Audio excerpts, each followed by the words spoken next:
What is up and how's it going? Welcome back to another edition of the Noble Steady Sort of Sports Talk. We got a recap episode today. We're going to do something a little bit different. We're going to do some recapping, of course, as the title of the episode is.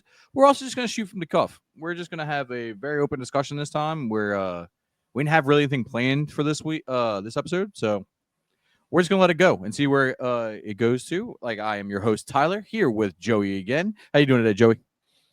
Man, it's again the best time of year for a sports fan. October baseball, hockey, basketball's getting ready to start, and football's going in full swing, college and pro. It's been time to be alive. Yes. Look, I mean, we got playoff baseball that went 16 innings last night. We got college football all day today at time of recording. We got NFL tomorrow. I mean, it's a lot to keep up with. Speaking of the game last night, yes. So I made a bet. I made a bet last night. And where is try to pull it up on my phone. Here it is. It's stuff that I think was feasible, right? Okay, of course. Like, especially after the first two innings, I'm like, oh my God, this has to happen. Yeah. All right. It was a 6-leg parlay. Mm-hmm. It was George Kirby, 9+ strikeouts. Okay. Eugenio Suarez to get a home run. Okay. Cal Raleigh to get a home run. Okay. Josh Naylor to get a hit. Okay. Spencer Torkelson to get a hit. Okay. And Tigers money line. How much do you think I would have won off of a $2 bet on that? Take your knowledge of how I bet out. Just what would you think? No. I'm thinking. The 2 home runs are definitely going to jack it up. You probably got 4,000 plus 4,000 on that one. So I'm going to guess about $1,000, 1,500. So the odds before a 50% parlay boost was plus 150,000. Oh, okay. Never mind. It made it plus 225,000, which would have won me $4,500. Yeah. Oh, so I was right with my initial guess.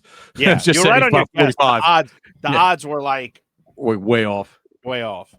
But yeah, so none of that happened. The only thing I got was a Josh Naylor hit, which I think he ended up bringing in the run that gave him the lead.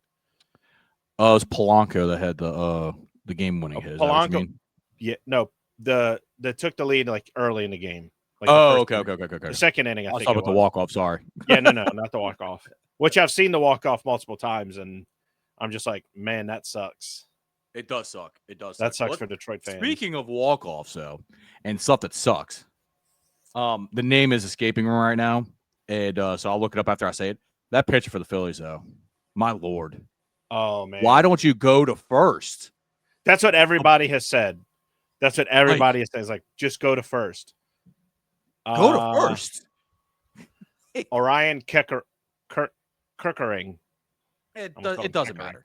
Yeah, it doesn't matter. Look, I get it. It's a high stakes moment, but as a player at that situation, you have to know where you're going. Like when we're kids and everybody's like, okay, we got 2 outs and somebody on first, we're going to first. Like reiterating that. Yeah, I understand these are pros, but like maybe just letting everybody know the situation here and where to go with the ball is probably the best thing to do. Because it's just not a natural play for the catcher to go from their catching position with a guy barreling down on him to catch the first baseman. Weren't the bases loaded too? Yeah, that's what I'm saying. Like, so I get the thought process, but the only way you go home is if that ball's a dribbler and you just have to flip it. You know what I mean? Yeah. Or if you got the flash at the plate that's going to run to first base. Because I don't know. It's a lot easier to sit back here Monday morning quarterback it, but damn, that sucks. So there was an interesting video, a couple videos I watched. I don't know if you're familiar with Owner's Box Trivia videos. I've heard of them. I haven't seen a lot of their stuff though. That's that group that Drew Brees did he was invested in. Oh, okay. Yeah. So I heard of them then. They did a thing with 2 of their guys who are the big baseball guys. When was the last time each franchise has been to the World Series? And there's an interesting stat with the teams. We'll call it 5 teams as of recording because the Cubs and Brewers still play Game 5, I think tonight. Of the 5 teams left, Yes, it's tonight. who has been to the World Series the least? Do you need me to read off the teams?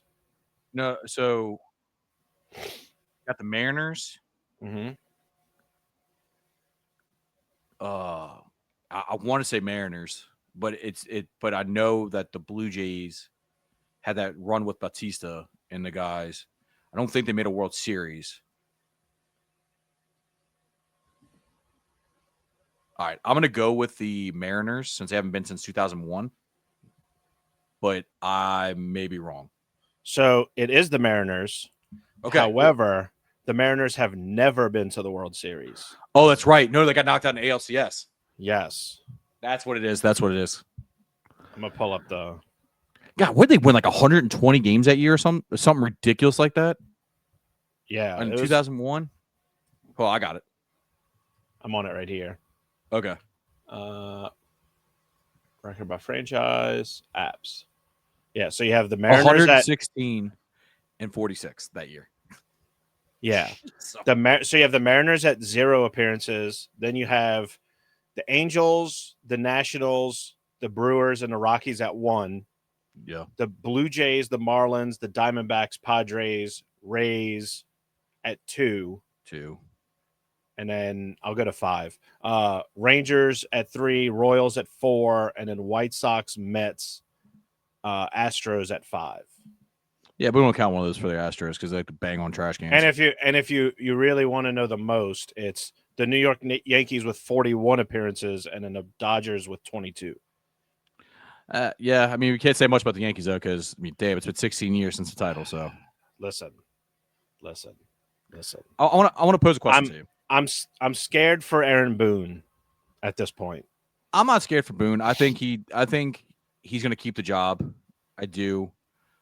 Now this is probably the last year though. Without this will probably be, hey, we're either deep ALCS run or you're out kind of deal. Oh, easily. It's nut up or shut up next year. You have to hit like a game 6, game 7 of an ALCS to save your job. Unless there's some ridiculous they have to win. They have to win next year. There's no ifs, ands, or buts about it because you've made it to the playoffs all these years. It's just like what's his name? Like the Dallas Stars head coach before, Pete DeBoer. He made it to the Western Conference Finals 3 straight years in a row, and just whatever reason just couldn't get over that threshold. So it was time for a change. Eventually, successful teams just, if they make it to the playoffs enough, but they're not winning the championship, then all you're doing is prolonging our players playing and giving them less time to recover going into the next season. So then it's like, all right, if we're not winning championships, what are we doing? No, exactly. And this kind of leads right into the question I was going to pose to you at the beginning of the show, like we were talking about beforehand, was are the Yankees wasting Aaron Judge's prime? I mean, look, and I'm just gonna say the last few years he's been on historic pace with his seasons, man. Look, all the big dumper truthers out there, I'm with you. It's an amazing season he had. Like, definitely needs to go down to record books, but he's not the MVP this year. It's Aaron Judge. I'm pretty sure the voting's done before the playoffs, right? Yeah, it's done. It's done at the end of the season. Yeah, so because you don't have the playoffs be a decider, because then what'll end up happening is you get influenced by whoever goes the furthest. Yeah, it's, oh my gosh, like this player made it to the World Series, so then he's the AL MVP. It's like, yeah, but look at his stats in the regular season; they were trash. You could be like a playoffs MVP. I think they have that, but it's a different season when you get to the postseason. Oh, 100%. I'm just saying, you look at Judge's numbers and they're historic. Now, don't get me wrong, what Cal Raleigh's doing from the catcher's position is historic. But you take him, but if Raleigh was a third baseman or first baseman, we wouldn't be having this discussion. We'd just be like, okay, cool, he had a really good freaking year. He wouldn't be in the MVP conversation. But Aaron Judge is having an amazing year. Well, I think it's just sad that they're in the same division. I mean, I same think that conference, same I league. think the thing So, that is messing or is getting Cal Riley that thought of him being MVP is he's hit any of the home run leader for the season. yeah, but you start So looking at some of the secondary stats. yeah, but that's the people who are saying Cal Riley, as good of a season as he's had, deserves MVP. It's because of his home runs. Well, of course. Look, and I'm not trying to crap on Kyle Raleigh at all. What he's doing is phenomenal. And if it wasn't for Aaron Judge, he would be the MVP. But Aaron Judge just had an amazing season. So, and that's just point of view. I just truly believe that, and I've talked to some of the people that are hardcore baseball fans in our group, completely agree with me. That if it wasn't if it's just a position thing. It's just what he's doing from the catcher's position is outstanding. But Joey, like I said, I'm gonna pose a question back to you with the Aaron Judge thing about him wasting his them not getting the most out of his prime right now. I think the problem is less about them wasting his prime and maybe relying on people who they probably need to start thinking about replacing. Stanton hits home runs like crazy, but if he hits a triple, you're hoping that he can make it to third, with how slow he runs. Well, the injuries have just zapped him. Yeah, and it's like he was dealing with an elbow injury, I think, all last year and then going into this year. So the way he's holding the bat is kind of affected. And it's like, if you're dealing with an elbow injury as a hitter, I can't imagine that that's good for you. And it can lead into some bad mechanical things with your swing and everything like that as well, just because you're overcompensating with other parts of your body. Right. And then you also have, I think I saw Bellinger opt out of his contract this year. Mm-hmm. He's going to test free agency. I don't know if that's just a marketing or just a move for him to be like, hey, I want more money to stay, or if that's just him legit testing the waters. And good on him. Honestly, if you have that option as a major leaguer, you need to take every especially when you have good years, you need to take the bites at apples when you can. You know what I mean? I don't fault him for that. I don't fault him for that. And then like Anthony Volpe was inconsistent this year. Yeah, he was. I think it's, like I said, it's less about they're wasting his prime years and more about they're relying on people that maybe they should start thinking about moving away from, or find a way to get these people to, get over that hump and get to a point where, they can be reliable all year instead of which one are we getting today kind of deal. I think we're both in agreement. Just kind of put a bow on the Yankees talk that we bullpen is going to be a big area that needs to be addressed. I tell you what, that what's his name? Cam Schlittler. Yeah, that dude, he's got a job.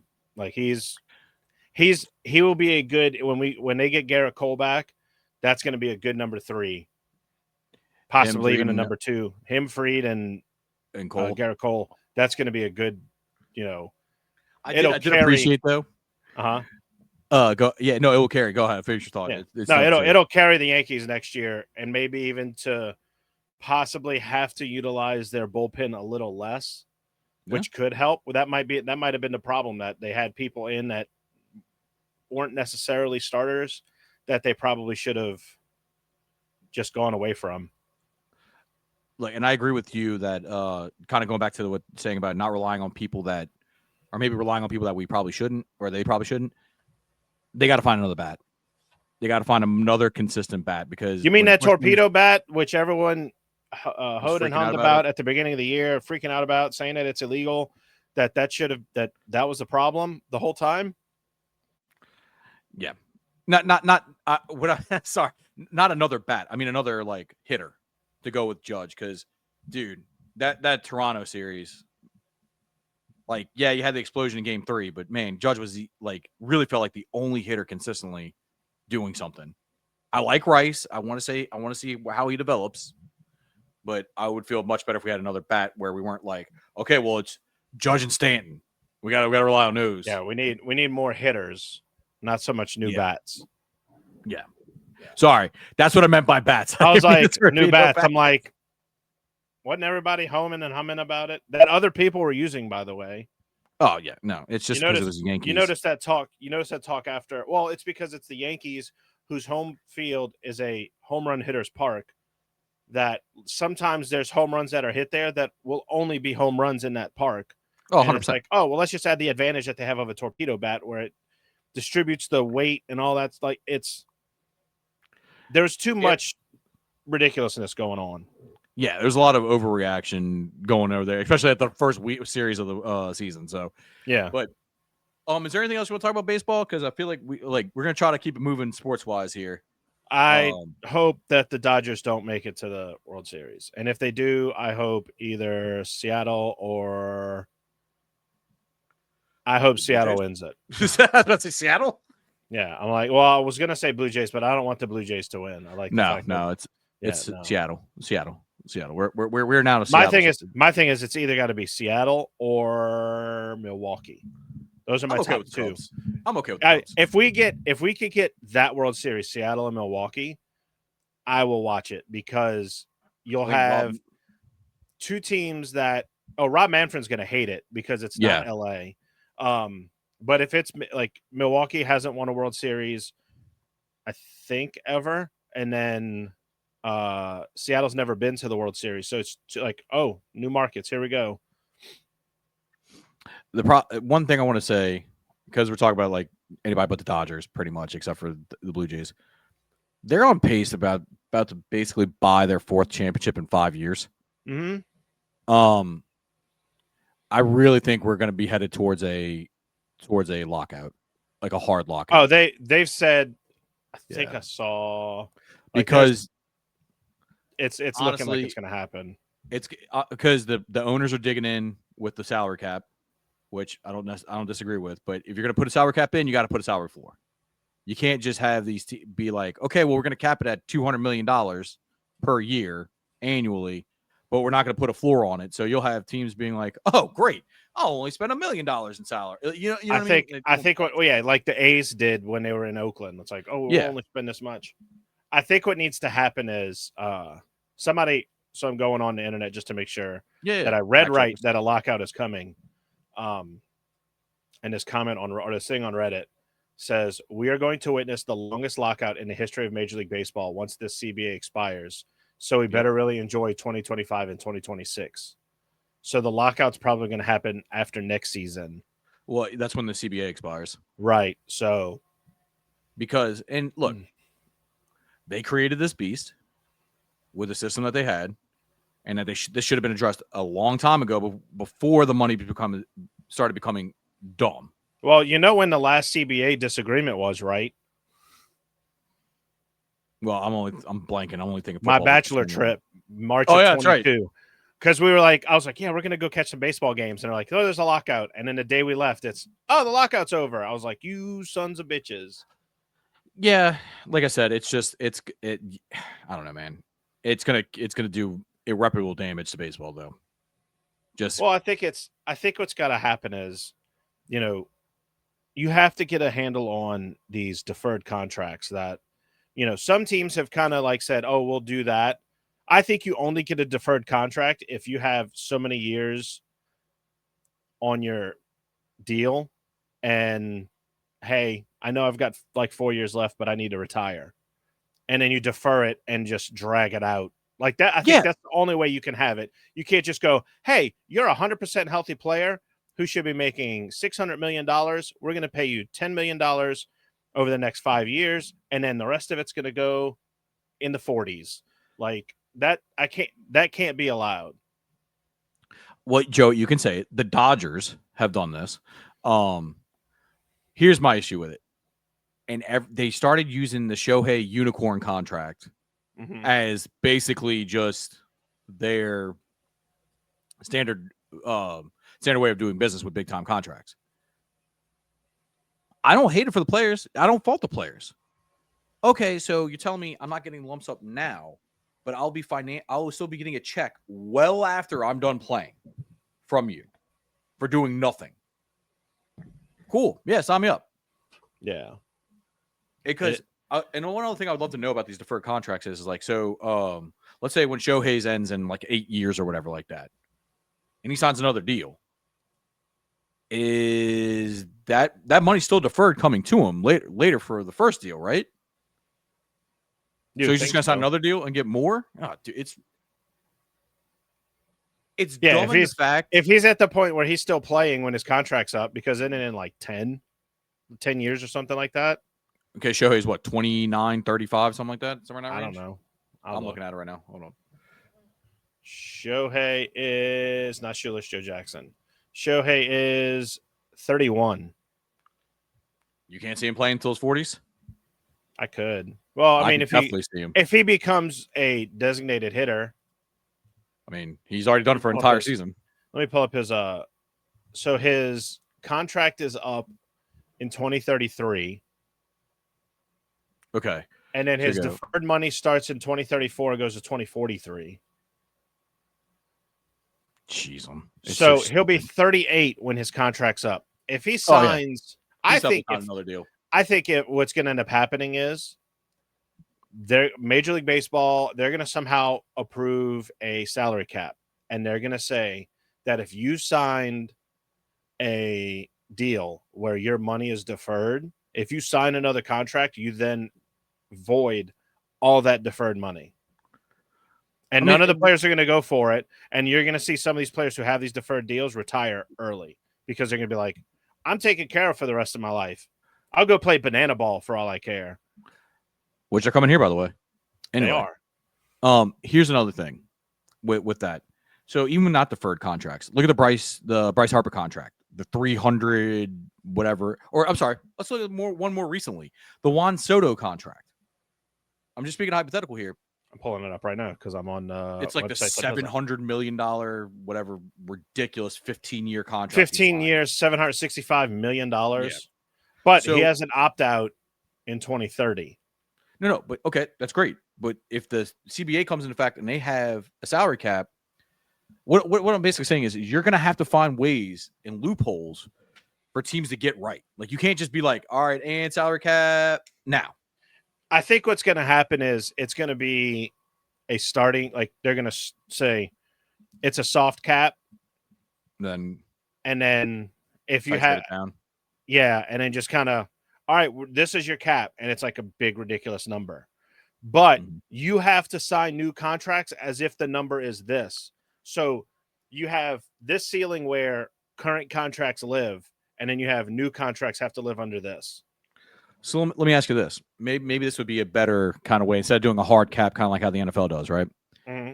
What if they had something like the NBA, where basically you can go into these luxury taxes and all this fun stuff, but now there's in place what they call the first and second apron, and basically if you get into the second apron, you can't. There's restrictions on your mid-level exception. There's restrictions on the veterans you can sign. Like there's restrictions on like draft capital. Like there's restrictions on everything.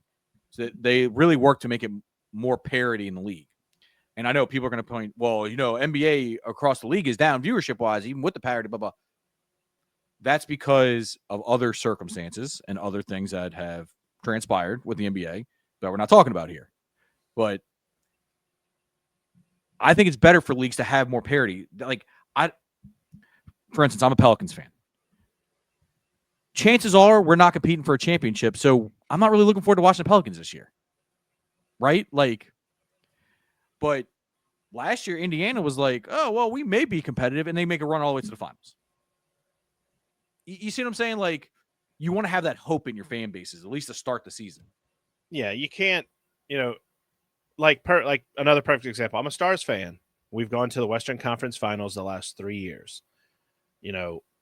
We got our coach that was on Edmonton's coaching staff that beat us the last 2 years. So we have high hopes because who better to get over that hump than the guy who is in charge, one of the guys in charge of beating us every year.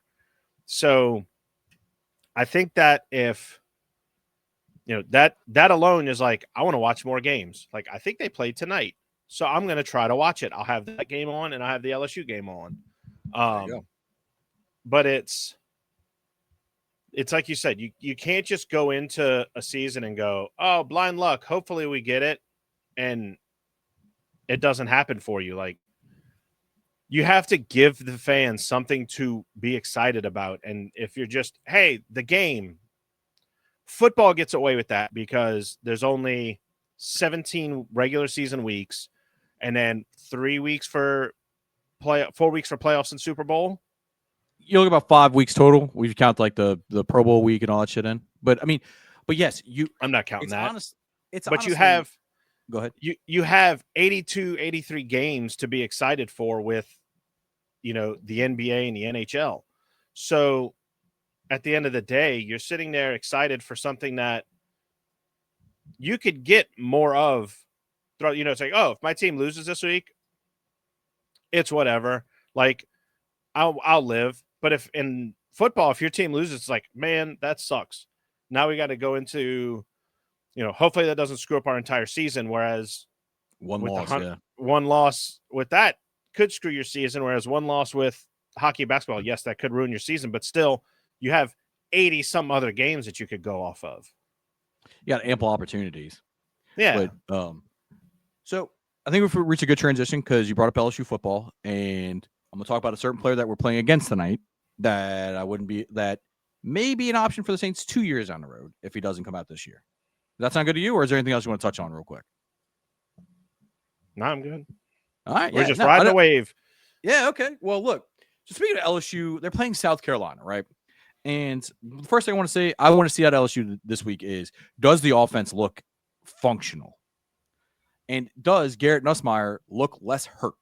Because, Joey, I don't know about you, but watching that game against Ole Miss, he did not look right at all. I think that was known, though, that he wasn't going to look right. No, but I mean is when you have Brian Kelly saying, "Oh yeah, he's good, no drop off, he's good," and you go into the game, it's like, oh no, there's a drop off. Why are we not running the ball? Like, you're running RPOs with a quarterback that doesn't run the option. Yeah, I think the problem is that Brian Kelly doesn't know what he's doing with an SEC team. He was at Cincinnati, where what conference were they in at the time? Were they in the Big Ten? No. Kusa, maybe? Yeah. So he's at a small conference then. Could get away with the talent. Yeah, look that up. Then he goes to Notre Dame where they could play anybody, gets into big games, completely collapses. And then is at LSU and go figure, big games, he collapses. His teams just don't do well. Yes, we beat Clemson in week 1, but look at Clemson. They're not that good. So, yeah, the Ole Miss game was a big game this year. That it had all the eyes. It had, unfortunately, it had Greg McElroy calling it. And if I have to listen to Greg McElroy call an LSU game again, like, let me ask you something: Greg McElroy or Jonathan Vilma calling a pro game? Jonathan Vilma. Really? Yes, because at least Jonathan. Because my thing is this: Jonathan Vilma at least had a successful NFL career. That's fair. That's fair. So I can at least get by, hey, he does know what he's talking about because he played the game. Greg McElroy was only good in college, didn't do anything in the pros, and he talks about these teams like he still has that angst against them. If anything, get him to stop calling SEC games. Have him call Oregon State. Have him call Big 12, Big 10. Get him out of the SEC. I feel like if you've played in the SEC, you should not be allowed to call SEC games because you have that bias. Now, I say that if you watch college baseball, okay, Ben McDonald, he went to LSU, fantastic color analyst for ESPN when college baseball's around, and I think he does work for the Orioles. I want to say he does work for the Orioles as well. He did kind of say something a little dumb and just kind of left it at that when they asked him about opening day for hockey. You ready for that game? He's like, I'm not going to be watching. If he would have just said, hey man, that's opening week. I'll probably look at it later down the road, but this is playoff baseball. Don't poo-poo your product for another league just because you want to promote baseball playoffs when you're not even covering baseball anymore. You're not doing Major League Baseball, for the rest of the postseason. And if anything, we don't know what ESPN's deal is going to be next year with the major leagues. Do they have a deal? Are they still going to show games, or is that over? Who knows? Because who knows? I think they just got a deal with Major League Baseball for MLB TV. Yep. So let's dive. All right. I know we're jumping all over the place, but you just brought that up. So ESPN is quietly. You like how I got us to stop talking about LSU because yeah, that was just, I can tell you right now, that was just going to make me angry to talk about because of how much talent that team has and how we just seem to poo-poo it away. that's fair. But I'm so glad you brought this up. Yeah. With the ESPN, we all know about the ESPN NFL deal, right? Mm-hmm. Like ESPN, NFL's got 10% of ESPN now, but ESPN now has the streaming rights for the NFL Red Zone. They do it a whole bunch of the NFL Network. They kind of own now, like, which is hilarious with Peter Strager. He left NFL Network to go work for ESPN, and now ESPN's now kind of owns NFL Network. Well, didn't he work for Fox in between there, or is that just kind of a deal where it's like you work for the NFL, but you it's kind of with Fox for a little bit. Okay, yeah, but it's just like, so for those who don't know, is that ESPN now, the NFL now owns 10% of ESPN, but ESPN gets the streaming rights to they basically extended the Monday night contract, and they get in the red zone and everything like that. So now there are talks about doing the MLB network. Where's the line going to be drawn from where ESPN is just acquiring all these sport? Like, they're writing big checks for these sports entities. Like, well, this is what's weird when you think about it. Okay, so you have ESPN, okay, Sports Network. Then NBC got in them running with their own sports network, NBC Sports Network. Then Fox said, "Hey, I'd like a bite," so they started FS1 with FS2, and then CBS. I don't know when it happened, but they had CBS Sports Network. It just always seemed like it's just there. They seem more like they remind me of like ESPN 8 to Ocho. Like, kind of, you always see like smaller conferences, smaller kind of. They have like the smaller football games, but I think the thing that is going for CBS Sports Network is for soccer fans. That's where the Champions League is, because you don't have, I'll just throw teams out there. You don't have Real Madrid versus Juventus on CBS for the Champions League. You put that on CBS Sports Network. So you're drawing eyes that way, which I get, you don't want to interrupt. Let's make a deal on a Tuesday afternoon. You got to let the essentially retired people watch that. Let's say you got those blue hairs that will love it, man. Hey, Wayne Brady is a fantastic host. Okay. So then NBC Sports, they lost the NHL, and when they lost the NHL, they went away with NBC Sports Network. Yep. Well, then they went to Peacock. So now it's either you're on NBC USA or Peacock. USA has basically now become the live sports affiliate for NBC. Well, now they just announced NBC Sports Network's coming back. So, and then you look at ESPN, okay? They're owned by Disney, who now owns Fox. So you basically bought your one competitor for sports, the NFL. What are the sports that they both do? Major League Baseball. And then they have basketball. They don't have the NBA, college basketball. College football. College football. Fox isn't too much into basketball. It's like one of those things they have a lot of games on FS1. Yeah, that's where they have like the weekday. They compete for the weekday, like Big East games. The Providence and St. John's, like those kind of games. Yeah, no, I got you. Speaking of Big East, wrapping it up in a big old bun. That's the conference that Cincinnati used to play in for. And guess what? It doesn't exist in football anymore. Yep. Go figure. So yeah, because I think Notre Dame was in that conference for basketball, and then they went to the ACC. Yep. So, you basically so if you're ESPN, you're competing with Viacom, which is CBS. And you're competing with NBC Universal, which is NBC.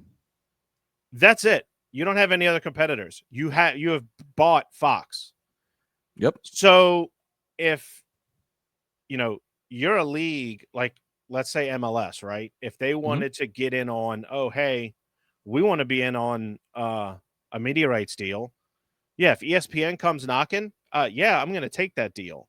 100%. You can own 10% of my league and, all is fair. Here's my problem with it. How critical are these guys who work for ESPN going to be of the NFL?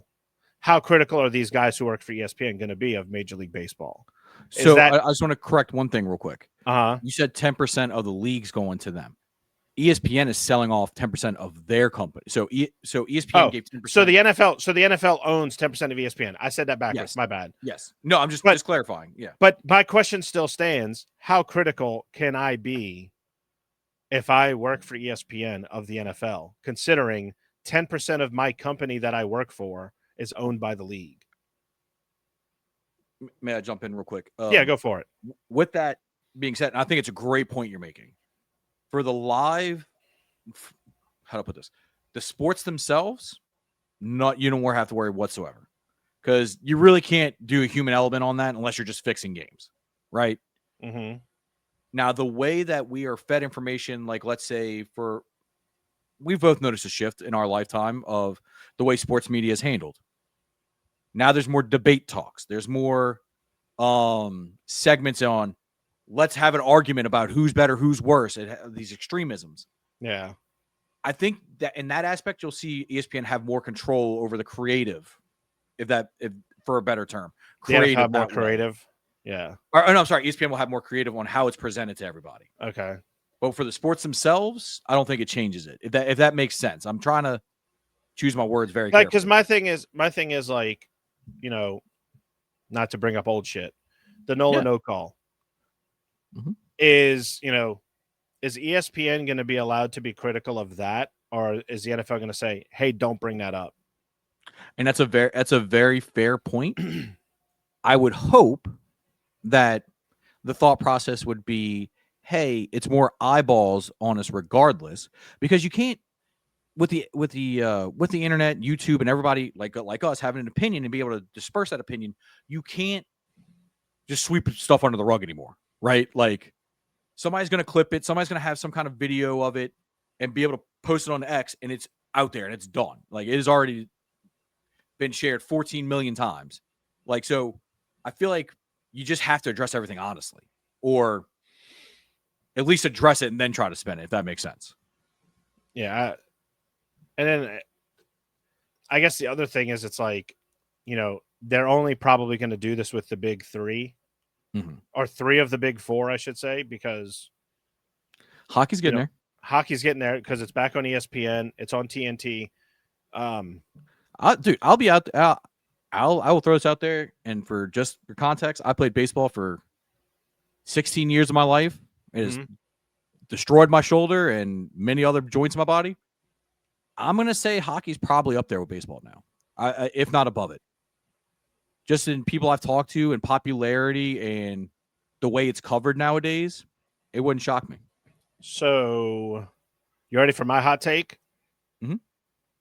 So, if the NBA continues in the direction they're going, I already know where you're going with this. I don't disagree with you whatsoever. It is not going to be long before hockey overtakes basketball. And you want to know why? Go for it. Hockey, they had that issue with the lockout years ago, but they have made concerted efforts for the health of the league, right? Mm-hmm.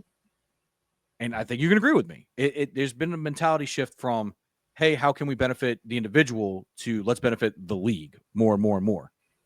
And with the NBA, we're starting to hit a weird transition. Okay. Curry's aging out. LeBron's aging out. You're going to people are getting injured now. Like there's going to be a vacuum for this model that the NBA created for itself of, oh, we need one big star to carry the league. And that's going to be it. Now, Luka's got the possibility now that he's in LA and you got some other teams, but I think it's not a sustainable model. Like the numbers have gone down consistently in the NBA. Like viewership was way down last year. So I agree with you. I think go ahead. And I'll be honest with you on that. I want to hear your opinion. To piggyback off of that, look at the biggest thing the NBA has going for them. You say it's star power. You know what I say it is? Inside the NBA. No, it's that. I guarantee ESPN made the deal with TNT to keep that going because they know that if their purchase of the NBA rights, along with Amazon, along with NBC, if those three entities completely dissolved inside the NBA, I think that viewership number goes even further down because you have people who are dedicated to those guys, who are dedicated to that show, to the point where I sit there and I look at, ESPN did an advertisement that Inside the NBA is going to be on ESPN, and they explained when it's going to be on. I'm afraid that they're going to mess it up somehow. Well, it's going to be different because it's ESPN. Right. For sure. But if I'm ESPN, I tell those guys, don't do anything different than what you've done in the past. Don't. In an ideal world. Because that's what made Inside the, because perfect example, okay? I'm sure the people who worked for the NBA pregame show and postgame show for ESPN are fantastic, nice people. I'm not knocking them personally. However, if I had to choose between watching them do a pregame show and watch grass grow while bees stung me in the eyes, I would take my chances with the bees. There you go. It is so,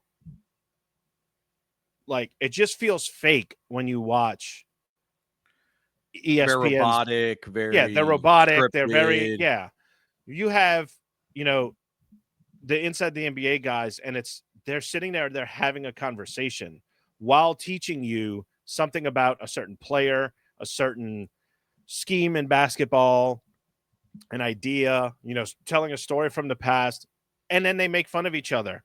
And it feels natural. That's all we want. Yes, that's all we want. We want organic. We don't want robotic. Now, I totally agree with you. Let me piggyback off that real quick because I'm going to take it one step further. I completely agree with the Inside the NBA thing is a cornerstone needs to be preserved and presented the way it was. I think you said it perfectly, though.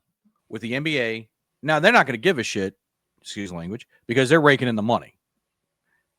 But you have Amazon, you have Peacock, you have ESPN.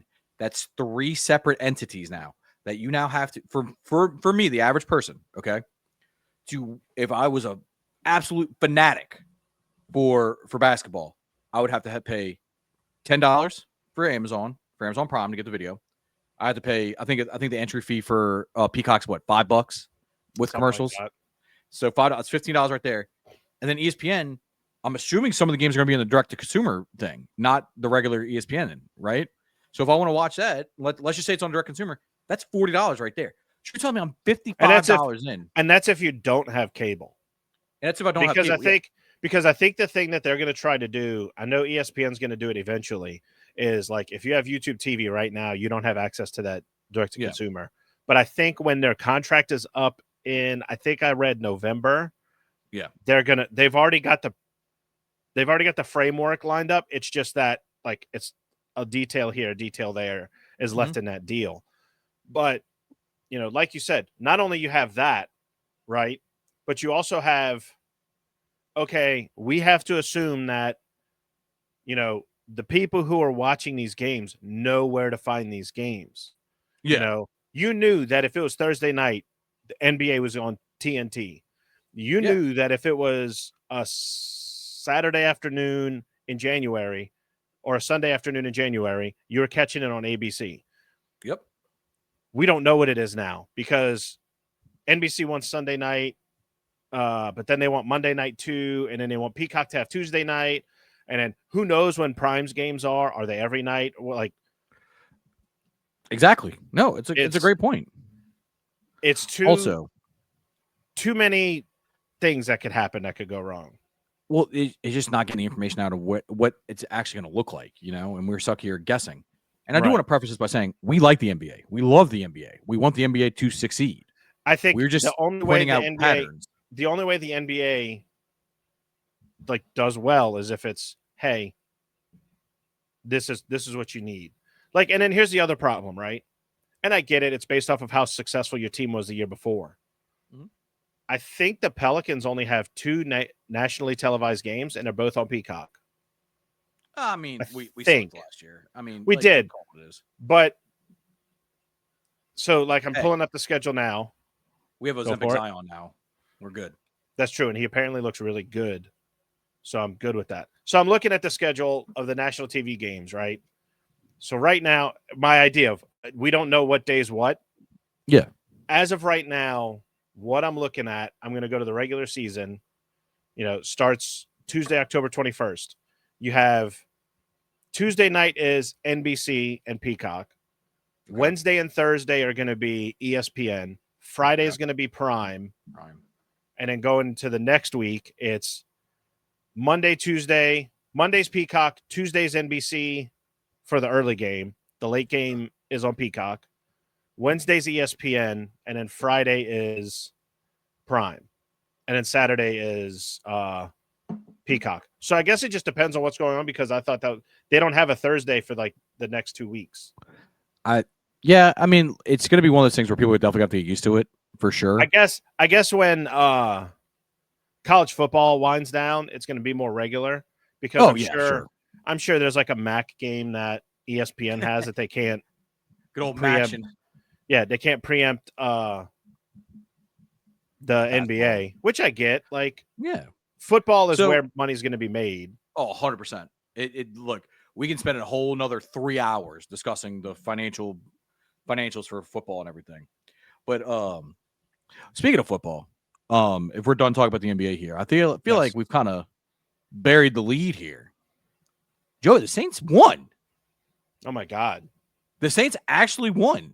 And then the team that they beat absolutely beat the Super Bowl champions. Beat the Super Bowl champs. Doubled them up. So let's stick with the Saints first, then we can move on that way. Look, the Saints ended up pulling out the victory. Thank goodness. Look, won by 12. What was it? 26-14 was the final score. Defense forced 4 turnovers. One was just gifted to us by Jackson Dart. But look, it doesn't matter. We got the win. Spencer Rattler, we finally hit a long pass to Shaheed for 86 yards last week on a deep over route off play action. We saw what we've all been wanting to see. Like, the penalties were down and everything. I'm not trying to get swept up in the emotion. I want to see how they respond with playing against a team that just beat the Buffalo Bills and the New England Patriots. So it'd be interesting to see if they're riding a little high after beating a division Super Bowl contender and maybe overlook us. Mm-hmm. And are we able to string 2 games together where we're starting to look, okay, we're building momentum here. Here we go. Like, this is the foundational start to us. People need to pump the brakes on Spencer Rattler right now. He has looked good. He has done well. He has definitely bought himself more time. And you're starting to see more of the him staking his flag for this job, in my opinion. I would say now he's about 70-30, in my opinion,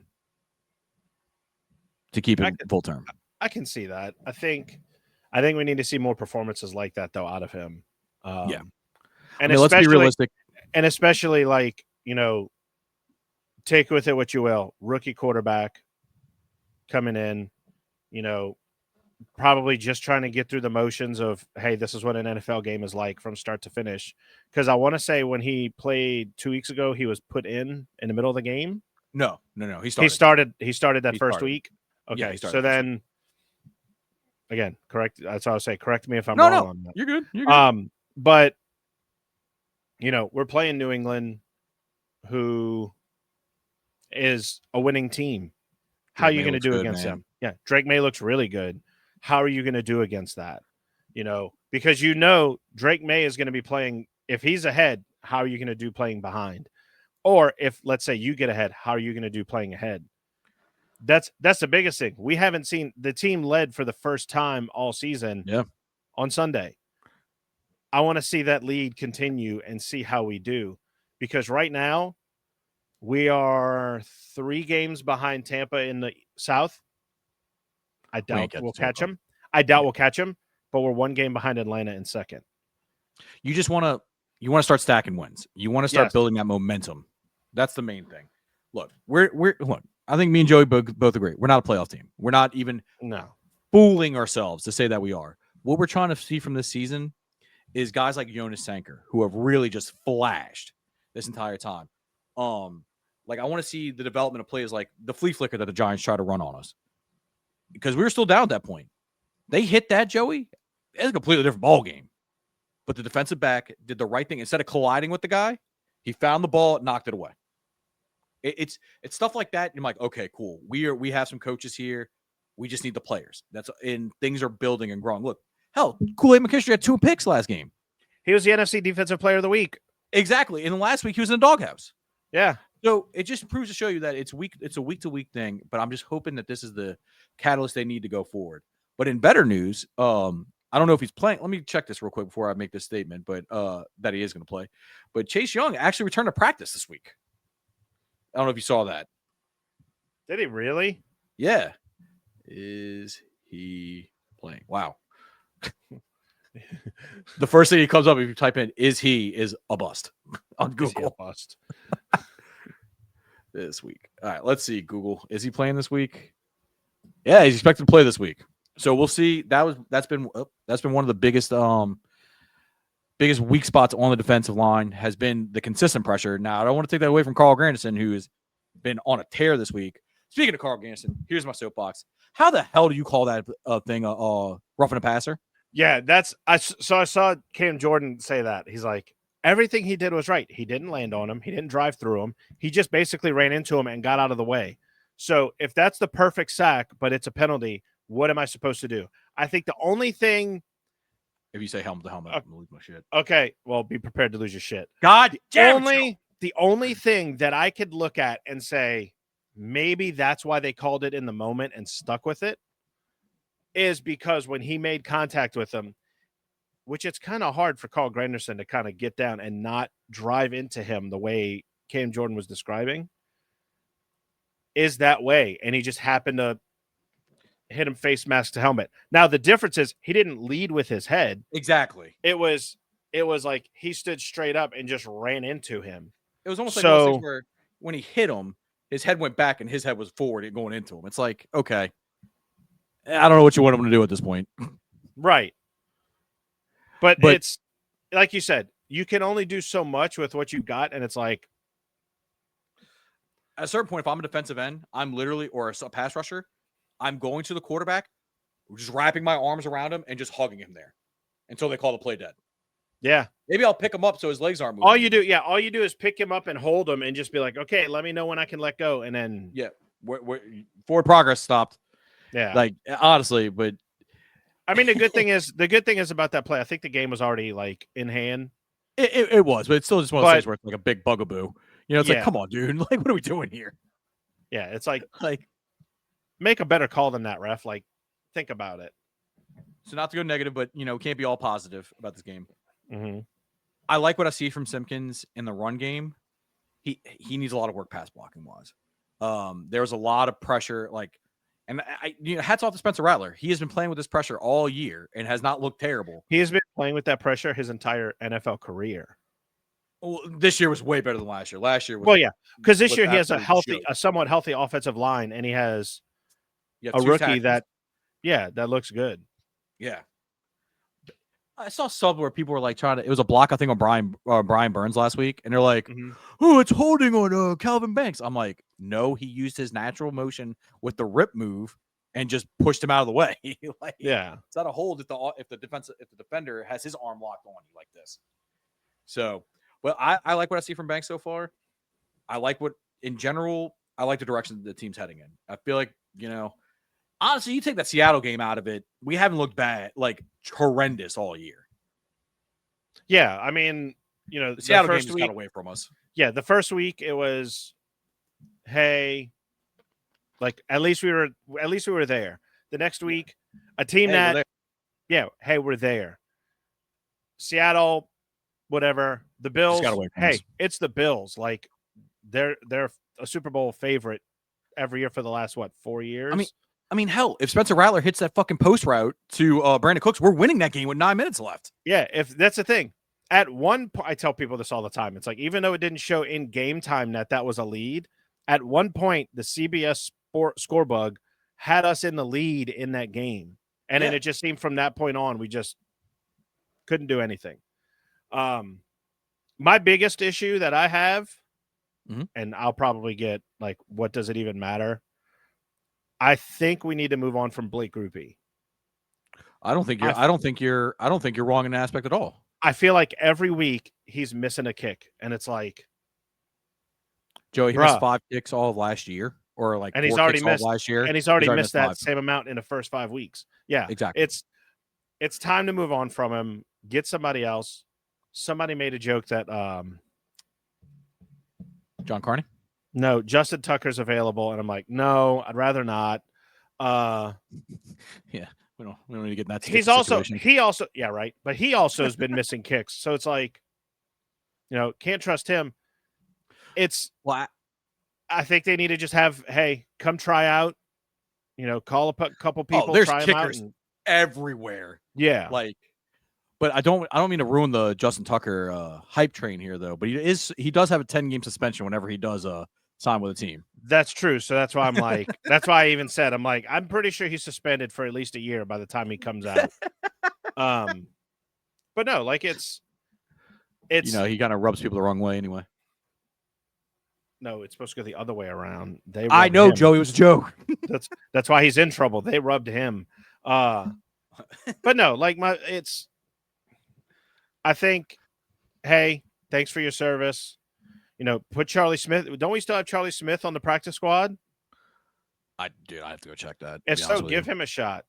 Well, the practice squad. Hey, probably so. I mean, the issue is that I hate to say it, yeah, you have one job. It is to be a kicker. And look, he handled the kickoffs too and kicked one out of bounds. Like, yeah, the margin of error for a kicker, I'm sorry, is razor thin because you literally have one job. You know what I mean? I give him credit for making that tackle that helped save the touchdown and everything, but golly, dude. So let's just say as a whole, special teams needs to. Charlie Smith is on the practice squad. We watched that dude in training camp last year. Didn't he almost make a 70-yarder? Yeah, it's going to be. But that's the thing, though, Joey. Blake Grupe looked lights out all offseason. Like all through training camp, all through OTAs, everything like that. He was lights out, not missing kicks at all. Didn't even miss kicks in the preseason. It's just we get here and the regular season, he's just. I just feel like there are times where he goes in. Like I remember, I forget which year it was, but it was. I have a funny story about that song, by the way. Garrett Hartley was up to make a kick, and my cousin couldn't watch the TV. He goes, Garrett Hartley makes me nervous with kickers. And I thought about it. That Tampa game, the year we won the Super Bowl, he missed a field goal, which in that game, I thought he made that. Because I was like in the dome, people around was like, oh, yeah, he made it. And then we looked at the scoreboard and go, why haven't they given him the points? And then they showed the replay, and it's like, wait, he missed? Yeah. So I can understand the nervousness of Garrett Hartley or any kicker with field goals. Well, Garrett Hartley was also struggling leading up to that. There's also so many fun rumors about him that I'm nowhere near going to put on the airwaves. Yeah, but no. We're not touching that. But if I remember correctly, I don't know when it was, but there was some deal that there was somebody I went to school with that was younger than me that they dated, and he was going through a lot with something with that person. Not anything bad, not anything like bad that the person was doing. It was just like, I think it was like an accident or something happened or whatever. Yeah, no. These are more fun rumors that I've heard. Okay, yeah, no, it's not that. But anyway, I digress. But yes, I think you give this kid a shot. Just yeah, no. I got your text. For somebody who's not listening, I let Joey know what I was thinking of, and yeah, that cracked both of us. Yeah, I immediately knew. I knew what you were talking about the entire time. Okay. But anyway, look, there's a lot we can get into with the Saints. I love to see the maturation of the team happen.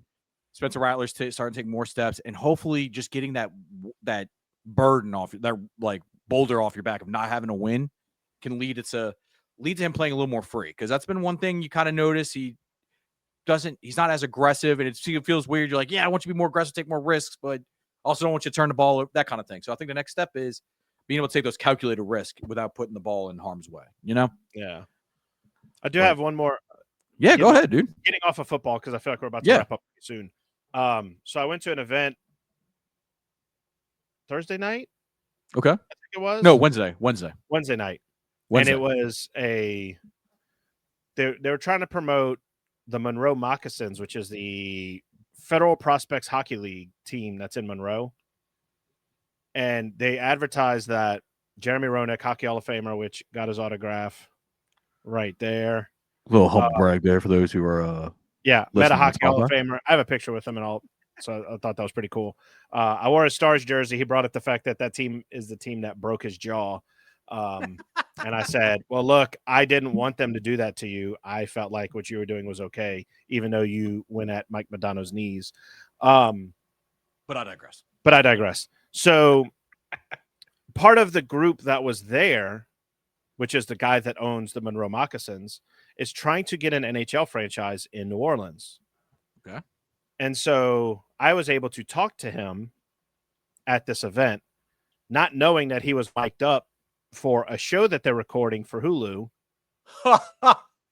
And I shit you not, the producer of the show walked up to me and said, "Hey man, thanks for everything. Like, it's just, we're doing a show, blah, blah, blah. It's going to be called Puck Dynasty to play off of Duck Dynasty because they're located in the same city as the Robertsons."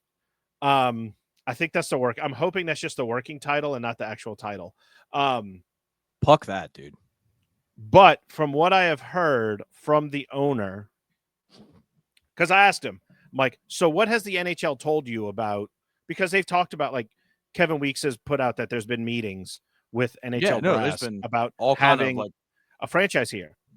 He said they love it. They want a team in this market. They see New Orleans as a good market for sports in general. So why not be a part of it? And he said, in all honesty, we are probably 80% of the way to having an NHL franchise in New Orleans. Very nice. Very, very nice. And I'm like, I sat there and said, oh, that's great. I love to hear it. And then I talked to someone else involved in hockey. So there was a guy that WDSU did a piece on because NBC has the Olympics. I think it was Fletcher Mackel did a story on him. Yes. And so I saw him and I'm like, I walked up. I was like, hey, man, like, I saw that story they did on you. That was a really cool story that they did on you. He's like, yeah, he was here tonight. That was really, I'm thankful he was able to do that. And then he goes, I said, let me ask you this question. He goes, yeah, what's up? I said, how did you feel about this event? Because you were in hockey. You played in the NHL. He played for, I think it was the Rangers and I want to say the Bruins as well. I said, but he played for the Brass. Yeah. And then just stayed.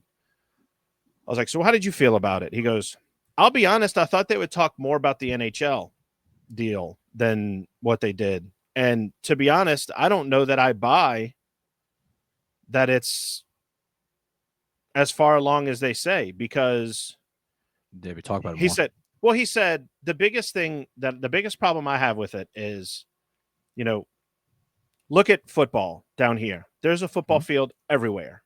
Mm-hmm. Okay. So, you have the Saints. You have kids that look at the Saints and go, man, I could play football and make my way.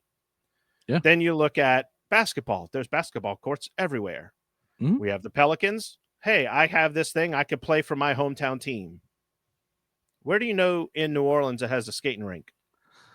Well, and ice skating rink, because I brought up, well, what if it's roller? Is there that much of a transitional difference? Or can you kind of transition from roller to ice? And he goes, it's a night and day difference.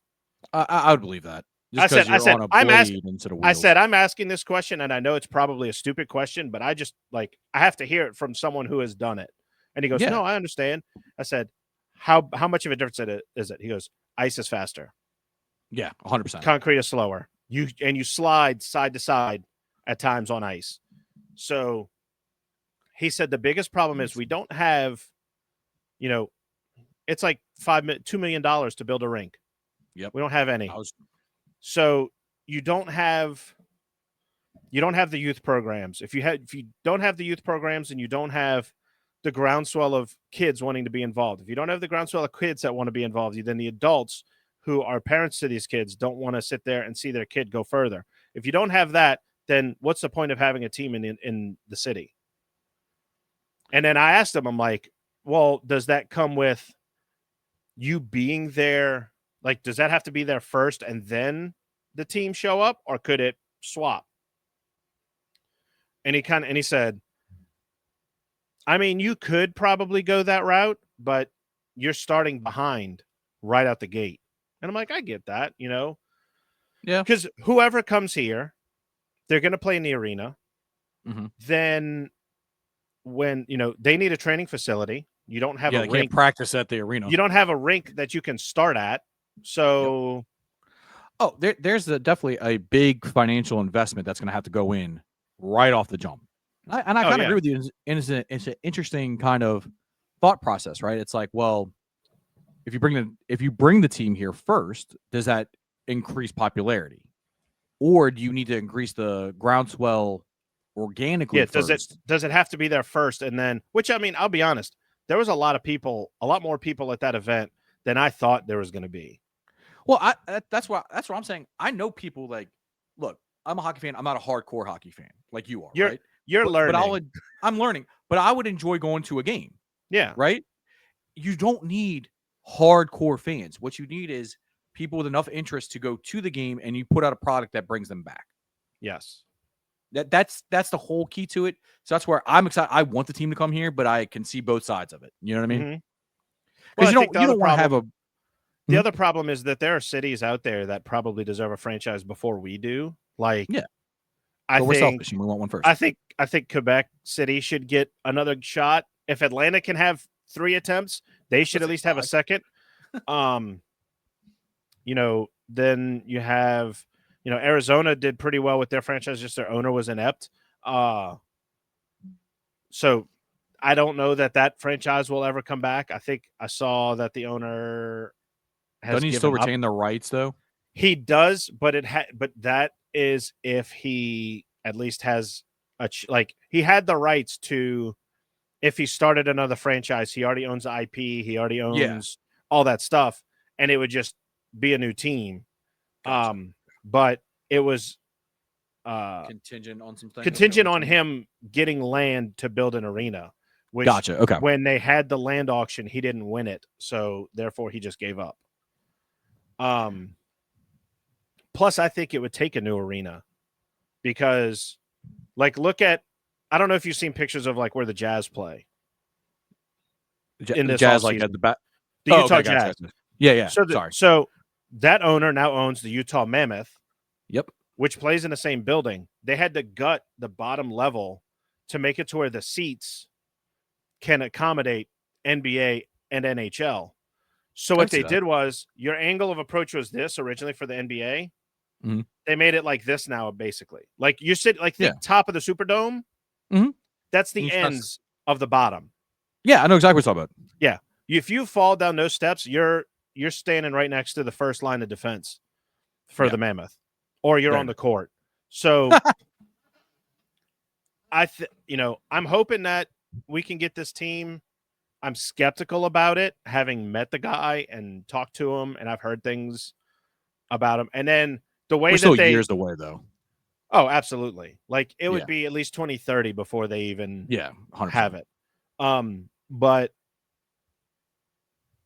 you made me lose my train of thought. Oh, so the thing that kind of raised my skeptical snake eyes to this entire thing was me and Ryan were talking, and the producer guy walks up to us and goes, "Hey, they're going to walk by, just kind of be like, hey, how you doing?" and whatever. I'm like, okay, I'm sure they need visual shots for the show and whatnot. Ryan walks off.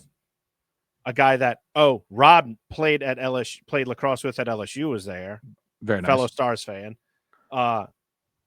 Him and I are talking. Jeremy Roenick and the owner walk by, and I hear the guy go, "I told you there's fans down in New Orleans." I'm like, so we were here to film a show. Yep. That's 100%. All this meeting. I'm like, that's all this meeting was for, was to film a show. Yep. Great. 1000%. Great. I was hoed out for a Hulu show that I'll probably be featured on at some point. Great. You trying to release? I did. Oh, there it is. Yeah, you'll definitely be on TV then. I was drunk. No, let me tell you something, okay? I had like this impassioned speech because the guy was like, "What do you like about hockey? And what makes it different than any other sport?" And I was like, "Done." And I had enough liquid courage in me to just go off. Okay. So if I end up in if I end up in the trailer for this show, I'm gonna be like, "Bitch, I need royalties." So I gotta ask the last question to wrap up No, our show. it's not as good. No. I know the question you're gonna ask. What is more epic? This that speech. rant No, this or speech. the speech about proper form tackling? I think this speech. Okay. Well, I can't wait to see it then. Because it came from a place of excitement because I was just like, one, I just met a hockey Hall of Famer. So I'm kind of buzzing already. And I was talking with people who are from here about a sport that isn't you're passionate here. About. Yes. I get it, dude. We were just sitting there talking, and then they come up with the boom mic and the camera, and I'm like, fuck. Like, great. Ham it up, guys. Yeah. Oh. Well, I think with that, I can't wait to see it now, and I hope we get the team and everything like that. But man, I tell you what, if I did that speech and we don't get a fucking team, I'm gonna be pissed. On that note, I think it's time to wrap up this edition. Kind of a recap, shoot off the cuff kind of thing. Let us know if y'all like it in the comments, and we'll definitely bring it back. But I am your host, Tyler, with my co-host Joey, as always. Till next time, later.